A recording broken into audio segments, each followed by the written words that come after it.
Sa ulo ng mga nagbabagang balita, Department of Public Works and Highway, Independent Commission for Infrastructure, inspect flood control projects in Davao Occidental.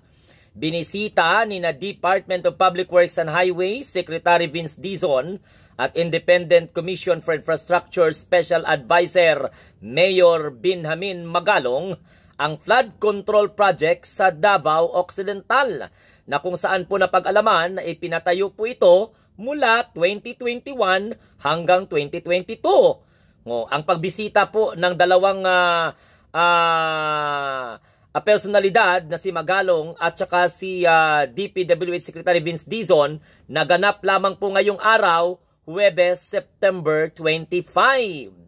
Nagsagawa naman sila ng inspeksyon kasunod ng napaulat na mga irregularidad. Kabilang na ang proyektong nagkakahalaga ng 96.5 million na iginawad sa St. Timothy Construction Incorporated, na kung saan po ay pagmamay-ari ni Mr. and Mrs. Descaya noon pang February 2022.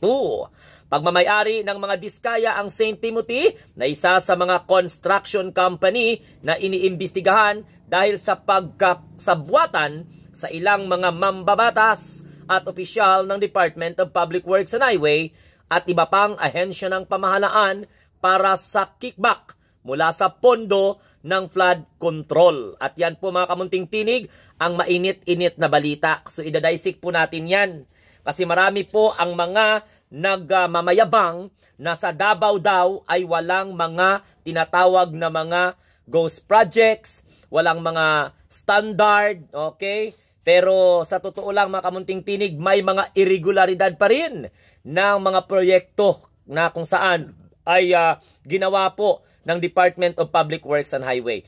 For the information of everyone, uulitin ko lamang po yung ating mga balita mga kamunting tinig na itong proyekto na nagkakahalaga ng 96 or 0.5 million. Iginawad po ito sa St. Timothy Construction Incorporated, na kung saan pagmamay-ari po yan ng Mr. and Mrs. Descaya na humihingi po, na hinihingi ni Marcoletang ipasok sa Witness Protection Program. So ito po ang mga kalumulomo na mga nadiskubre ng Special Advisor for Independent Commission for Infrastructure, na kung saan si Mayor Magalong, yung mayor ng Baguio City, at saka yung kakatalaga pa lamang na Department of Public Works and Highway Secretary Vince Dizon. At aasahan pa natin ang mga pag-inspeksyon sa iba't iba pong proyekto ng gobyerno sa buong Pilipinas, na kung saan mga kamunting tinig, delikado sapagkat everyday may nadidiscovery po na mga anomalya, mga irregular na mga flood control projects, na kung saan po ay sa ilalim sa patnubay ng St. Timothy Incorporated na binansagang construction company na nakikipagsabuatan sa mga politiko. Kaya nga po may naibanggit siya ng mga congressman, at syempre iba't iba pang mga opisyal ng Department of Public Works and Highway, na kung saan ay talagang binubusisi na yung kanila ngayong mga testimony. At pilit na inaalam ng Blue Ribbon Committee na siyang kaisa-isahan na ngayon na nagpapa-imbestiga maliban po sa Independent Commission for Infrastructure na pinamumunuan po ng 5 na. Andyan si Magalong, andyan yung dating Associate Justices, and syempre yung isa po sa accountant, forensic accountant po from the SGV. So delikado to mga kamunting tinig kasi unang-una ipinatayo pa noong 2021 ang proyekto dyan po sa may Davao Occidental, pero hindi pa natapos-tapos. Mantakin mo, santissima milyon-milyon na halaga. Sinimulan pa to na ipinatayo 2021 hanggang 2022, pero hindi pa po nadiscover nila yung mga irregularidad. So ito po mga kamunting tinig ito po mga kamunting tinig ang mga nangyayari ngayon. Pahanapin nyo dyan sa social media. And kudos sa Department of Public Works and Highway Secretary Vince Dizon Sana hindi ka mag-resign or mag-alis sa inyong posisyon sa kabila po ng mga pressure na nararanasan mo. No? DPWH, yung ICI, Inspect Flood Control Projects in Davao Occidental. And ito pa mga kamunting tinig, nagkakahalaga po ng 96.5. Parang mas malala yung halos 1 billion na proyekto doon po sa May Tondo, Metro Manila, pumping station na hanggang ngayon ay hindi pa po napapakinabangan.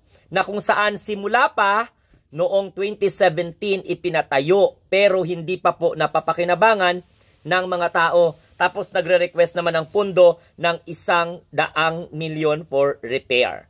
So ulitin ko mga kamunting tinig, binisita ni na Department of Public Works and Highway Secretary Vince Dizon at Independent Commission for Infrastructure Special Advisor Mayor Benjamin Magalong ang flood control projects na matatagpuan po sa Davao Occidental.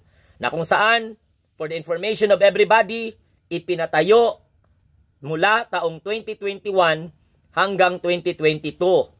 Okay? Pagkatapos mga kamunting tinig, nagsagawa din po ng inspeksyon kasunod ng napaulat na mga irregularidad at kabilang na ang proyektong nagkakahalaga ng 96.5 million. At mga kamunting tinig, yung proyekto na yan na may irregularidad na nagkakahalaga ng 96.5 million, yan po ay iginawad. Oo. At nakuha po yan ng St. Timothy Incorporated noong February 2022. At alam na natin dapat nating maintindihan, public knowledge na pagmamay-ari po ito ng mga diskaya. Yung St. Timothy Incorporated na isa po mga kamunting tinig sa mga construction company na iniimbestigahan ngayon sapagkat nabanggit po ito ng ating mahal na Pangulong Bongbong Marcos sa kanyang press con. Okay, prior to that, meron din naman po nabanggit ang ating mahal na Pangulo na mga ghost projects and substandard projects sa ilalim po ng pamamahala ng Department of Public Works and Highway.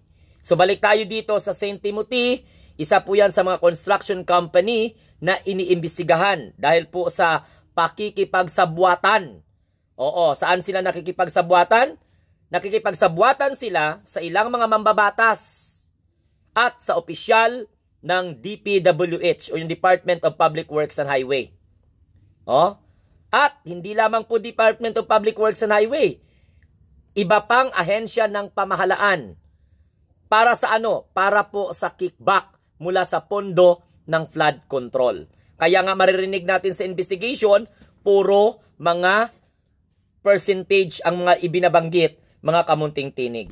So dahil po yan sa matapang na pronouncement ng ating mahal na Pangulo, wala pong sasantuhin, sasagasaan ang dapat masagasaan, tamaan ang dapat matamaan, matumbok ang dapat matumbok. Malinis lamang po ng gobyernong ito ang katiwalian. So hindi lamang po sa kanyang administration, kundi matagal na pong na-identify 20 years na problema, sistemang bulok sa Department of Public Works and Highway.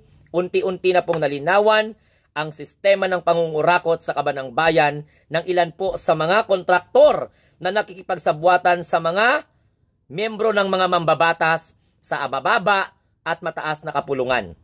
At dahil po sa investigation na to, nalaman po ng publiko na mayroon po mga mambabatas sa mataas na kapulungan na nakakuha ng mga donation funds mula po sa mga kontraktor, which is nandoon po magmamanifest ang personal interest. Siyempre, pag may hinging favor, yung nag-donate sa'yo, papibibigyan mo yon, lalong-lalo na kapag mga kontraktor. So, dyan lamang po, mga kamunting tinig. Maraming salamat po. Follow me on Facebook, TikTok, at saka sa YouTube. Ito pong muli ang inyong lingkod, ang munting tinig ng ordinaryong Filipino na nagsasabi po, tayo po ang mga Pilipino, bagong Pilipino, sa bagong Pilipinas. Makaantabay lamang sa mga update sa social media, sa mga kaganapan sa iba't ibang hearing. Abangan natin ang hearing po na gaganapin ng Independent Commission for Infrastructure para mabigyang linaw kung paano po kinulimbat ang pera ng taong bayan. Have a nice day and God bless.